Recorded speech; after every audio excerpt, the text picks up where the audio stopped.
Bonjour et bienvenue sur le podcast Le Yoga en vous. Je suis Bérangère, professeure de yoga à Caen et en ligne chez Béré Yoga. Ici, je vous propose des réflexions et des conseils pratiques pour intégrer le yoga à votre vie quotidienne, mieux comprendre ses bienfaits et vous reconnecter à vous-même avec bienveillance. Bonne écoute! Avant de commencer l'épisode, j'ai une petite invitation pour toi. Du 23 au 29 juin, je propose un challenge yoga du matin, corps et esprit. Donc l'idée, c'est de se retrouver chaque matin par Zoom pour 20 minutes de yoga doux, accessible, ressourçant. Et chaque jour, je te proposerai un petit défi bien-être à faire dans ta journée pour prolonger l'effet du tapis. C'est ouvert à tous les niveaux, à petit prix et parfait si tu veux prendre un peu de temps pour toi avant l'été. Il y aura même un groupe WhatsApp si tu as envie de partager, poser des questions ou simplement te sentir soutenu. Tu peux t'inscrire dès maintenant via le lien dans la description de l'épisode. J'espère vraiment t'y retrouver, ce sera une belle aventure à vivre ensemble. Bienvenue dans le mini yoga en vous et plus précisément dans une nouvelle série que j'ai appelée le yoga en moi. C'est en fait une parenthèse intime que tu retrouveras de temps en temps dans ce format court et dans laquelle je te partage mon propre chemin de yoga. Parce que parfois, entendre le parcours de quelqu'un d'autre, ça peut aider à éclairer le sien.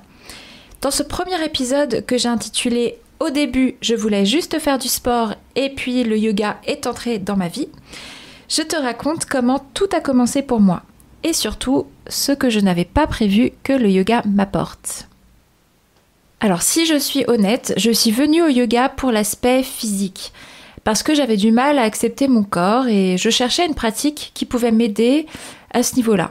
Pas forcément spirituel ni philosophique, mais juste un peu de mouvement, un peu d'action. Voilà, pour me sentir mieux dans mon corps. Alors une très bonne amie qui se reconnaîtra sans doute, Hello Sego, me dit aujourd'hui qu'elle m'a montré des postures un été en vacances, mais j'en ai un souvenir assez flou. Ce dont je me souviens vraiment, c'est qu'en 2009, j'ai acheté le DVD Le yoga pour les nuls, et c'est par là que j'ai vraiment commencé. La toute première fois où j'ai suivi une séance du début à la fin, en essayant de comprendre ce qu'on attendait de moi, c'était devant ce DVD-là. Ensuite, j'ai suivi les conseils d'une connaissance qui m'a orientée vers le Vinyasa. Donc c'est un yoga assez dynamique où on enchaîne des postures en lien avec la respiration. Je suis allée dans un studio qu'elle m'a recommandé. Et là, soyons honnêtes, j'étais à milieu de l'écoute de moi. Donc mon objectif, c'était réussir les postures. C'était tenir longtemps dans les postures d'équilibre, faire preuve d'énormément de souplesse, être forte, réussir des postures challengeantes. En fait, je voyais le tapis comme un terrain de performance. À ce moment-là, j'étais au début de ma vie professionnelle, pleine de doutes, avec une énorme envie de prouver quelque chose. Et je pense que le yoga, à ce moment-là, s'intégrait dans cette envie-là, et c'était donc ça aussi, un endroit pour me prouver quelque chose. Mais ce que je n'avais pas vu venir, c'est que je sortais souvent des cours plus légères, moins coincée dans mes pensées, plus présente à moi-même. Alors que les cours que je prenais d'ailleurs étaient plus axés sur le corps, il se passait autre chose. Quelque chose de plus subtil qui m'apaisait. Et même si je ne mettais pas encore de mots dessus, je sentais bien que ça me faisait du bien. C'est entre 2016 et 2018 que le yoga est devenu essentiel. J'étais dans un travail que je n'aimais pas. Je le subissais, franchement. À ce moment-là, j'étais en fait responsable éditoriale en mission dans un grand groupe français.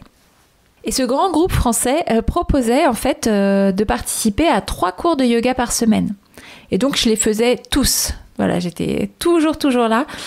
Et clairement, c'est vraiment ce qui m'aidait à tenir au quotidien. Ces moments-là étaient des bulles de bien-être, des pauses dans le brouhaha, des instants où je pouvais revenir à moi. Et puis en 2018, il y a eu un tournant, donc j'ai été opérée du cerveau pour un méningiome, j'en ai parlé dans un autre épisode. Donc c'était une période délicate, pleine d'incertitudes. Et là, le yoga a pris une toute autre dimension. Il m'a aidée à rester connectée à mon souffle, à mon corps. Il m'a surtout apporté beaucoup de bien-être mental, une vraie source d'apaisement. Je me sentais pas bien à ce moment-là, même si l'opération s'était bien passée, donc je vous mettrai le lien de l'épisode dans lequel j'en parle. Et c'était du coup le yoga, c'était un repère précieux pour moi dans ce moment compliqué. Donc en conclusion, je dirais que je suis venue au yoga pour le corps, pour l'aspect physique, et en fait j'ai reçu tellement plus que ça. Alors si toi aussi tu arrives au yoga avec un besoin de bouger, un besoin de faire du bien à ton corps, ou un mental en ébullition, si tu n'es pas certaine de ce que tu cherches, sache que c'est déjà très bien comme ça. Tu n'as pas besoin de tout comprendre tout de suite.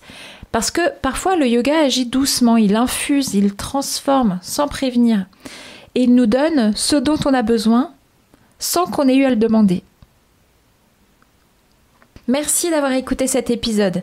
S'il t'a plu, je serais vraiment ravie que tu me le dises sur Instagram par exemple, sur mon profil Béré Yoga, ou encore mieux, Cherry on the Cake, que tu mettes un avis et une note 5 étoiles sur Apple Podcast ou Spotify. Ça m'aide vraiment énormément à faire connaître le podcast. Et avant de te quitter, un petit rappel. Si tu veux te joindre à moi du 23 au 29 juin pour le challenge Yoga du matin, corps et esprit par Zoom, je serais ravie de t'y retrouver. C'est ouvert à tous les niveaux et à petit prix pour que tu puisses te faire du bien et bien commencer la journée. Tu peux t'inscrire dès maintenant via le lien dans la description de l'épisode. J'espère vraiment t'y retrouver pour cette belle aventure, ce bon moment qu'on va vivre ensemble. À très vite!